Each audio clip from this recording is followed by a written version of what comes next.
بے نظیر income support programme کا آغاز ملک کے سب سے بڑے سماجی تحفظ کے پروگرام کے طور پر 2008 میں کیا گیا۔ اس کا بنیادی مقصد سطح غربت سے نیچے زندگی بسر کرنے والوں کی مالی معاونت کرنا تھا۔ پروگرام کے آغاز میں سب سے بڑا چیلنج یہ تھا کہ ملک میں غربت کے متعلق ڈیٹا موجود نہیں تھا۔ پاکستان میں محکمہ زکوٰۃ اور بیت المال جیسے ادارے کام تو کر رہے تھے، مگر ان کے پاس مستند ڈیٹا موجود نہیں تھا کیونکہ وہ بہت محدود آبادی کو مالی معاونت فراہم کرتے تھے۔ اس بات کو مد نظر رکھتے ہوئے کہ افراط زر کی وجہ سے لوگ مالی مشکلات کا سامنا کر رہے تھے اور ان کو فوری مالی معاونت کی ضرورت تھی، حکومت پاکستان نے سطح غربت سے نیچے زندگی گزارنے والوں کی شناخت بذریعہ پارلیمنٹیرینز کرنے کا فیصلہ کیا۔ اس کے ساتھ ساتھ بے نظیر انکم سپورٹ پروگرام نے ورلڈ بینک کے تعاون سے سائنسی بنیادوں پر مشتمل ٹارگٹنگ کے نظام پر کام کرنا شروع کر دیا، جس کو پہلے تجرباتی طور پر 2009 میں 16 اضلاع میں آزمایا گیا۔ کامیاب تجربے کے بعد 2011 میں اس کا باقاعدہ آغاز ملک کے تمام اضلاع میں کر دیا گیا۔ اس گھر گھر کیے گئے سروے کے تحت ملک میں بسنے والے 27 ملین خاندانوں کا ڈیٹا اکٹھا کیا گیا اور مہیا کی گئی معلومات کے نتیجے میں سطح غربت سے نیچے زندگی گزارنے والے خاندانوں کی شناخت کی گئی۔ گھر گھر کیے گئے سروے کی بنیاد پر اکٹھا کیے جانے والے ڈیٹا کی مدد سے قومی سماجی اور معاشی رجسٹری کا قیام 2011 میں عمل میں لایا گیا۔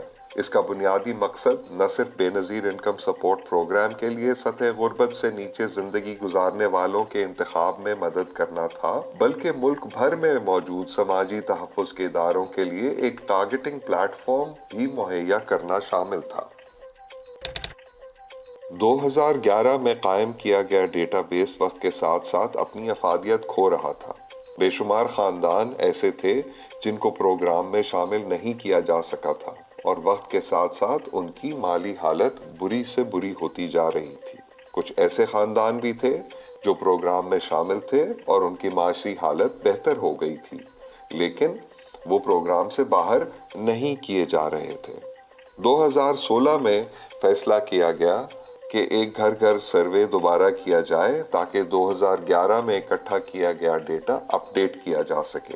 یہ سروے 2022 میں مکمل کیا گیا، جس کے تحت تقریباً 3.5 کروڑ خاندانوں کا گھر گھر سروے کے نتیجے میں اکٹھا کیا گیا ڈیٹا مرتب کرنا تھا۔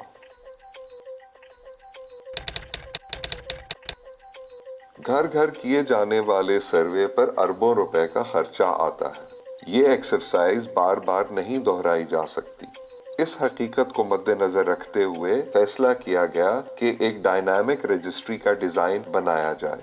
بے نظیر انکم سپورٹ پروگرام نے ڈائنامک رجسٹری کے ڈیزائن پر کام کرنا شروع کر دیا، جس کا بنیادی مقصد وقت کے ساتھ ساتھ ہونے والی معاشی تبدیلیوں کا فوری اندراج کرنا تھا۔ ڈائنامک رجسٹری کا نظام نادرا کے ڈیٹا بیس سے منسلک ہے اور تمام اکٹھی کی گئی معلومات کو اسی نظام سے تصدیق کیا جاتا ہے۔ ڈائنامک رجسٹری کے ذریعے 6 مختلف قسم کی معلومات کا فوری اندراج کیا جا سکتا ہے۔ ڈائنامک رجسٹری سسٹم میں تمام گھرانوں کی درست معلومات کی توثیق نادرا کی مدد سے اپ ڈیٹ ہوگی۔ اس کی 6 مختلف اقسام ہیں۔ نمبر 1، سروے سے محروم رہ جانے والے گھرانوں کو رجسٹری میں شامل کرنا۔ نمبر 2، معاشی طور پر کمزور مگر غیر مستحق گھرانوں کے لیے اپیل کا طریقہ کار فراہم کرنا، جیسے کہ وہ گھرانے جہاں پر بیوہ عورتیں اور بوڑھے افراد موجود ہوں۔ نمبر 3، گھرانے کی معلومات میں ہونے والی متواتر تبدیلیاں جیسے ازدواجی حیثیت، نوزائیدہ بچوں کی شمولیت، تعلیم، صحت، معذوری اور روزگار کی معلومات کی تبدیلی یا تصحیح وغیرہ۔ نمبر 4، آفات سے متاثرہ گھرانوں کے نقصانات کا اندازہ لگانا اور ان کی معلومات کا نئے سرے سے اندراج کرنا۔